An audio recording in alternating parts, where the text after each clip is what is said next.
The leather cannon, or leather gun, was an experimental weapon, first used in Northern Europe in the 1620s.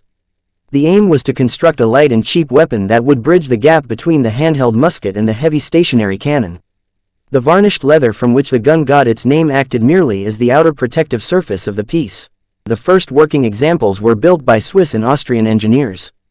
The first attempts to use them in combat were made by Gustavus Adolphus of Sweden, during the Polish-Swedish War 1626, but were largely unsuccessful.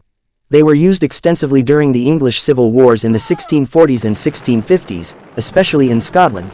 Cannon in the early 17th century were of a plethora of calibers. In order to simplify logistics, Gustavus Adolphus reduced the number of calibers to guns firing 24, 12 and 6-pound cannonballs, roughly 11, 5.4 and 2.7 kilograms. Guns made from cast iron were too heavy to be moved during battle, and were used only in fortresses or aboard ships.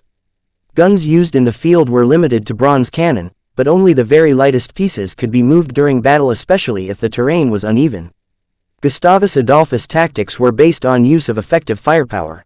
While heavy cannon were effective at the start of the battle, they could not be moved from the hill that they usually were deployed on. The guns themselves weighed from roughly 300 kilograms, 660 pounds, to 3 tons, 3,000 kilograms.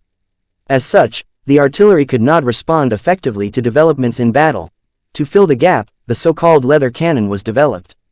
A relatively thin copper tube was reinforced by heavy cords and finally clad in leather, alternatively clad in leather straps first and then rope cords.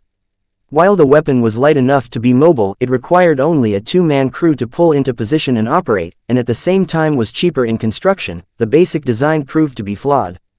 The reinforcing materials acted as an insulator, and did not allow heat to dissipate fast enough. After only a few shots, the gun would be too hot to use. The heat would also deform the tube and drastically decrease accuracy. Once damaged thus, even after being allowed to cool, the barrel was prone to bursting, severely injuring the loader. As a field weapon, it was too unreliable to be viable. The weapon had achieved one important success: it demonstrated the usefulness of mobile fire support. Before Sweden's entry in the 30 Years' War, a new weapon had been developed, the bronze 3-pounder regimental cannon. This could be towed by a single horse or 3 men and had a rate of fire 50% faster than the muskets of the period. Used in Scotland, and while short-lived, the leather cannon was copied by numerous nations of Europe, most notably Scotland.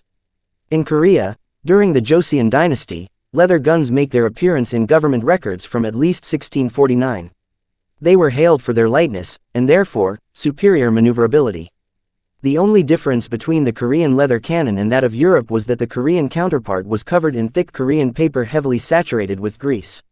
For several decades after its adoption, hundreds of leather cannon were produced, indicating their popularity. Similar to its European counterpart, it also fired iron shot weighing about 4 pounds, 1.8 kilograms. Very few original leather cannon have survived to modern times. There is one in the Palace Armory Museum in Valletta, Malta.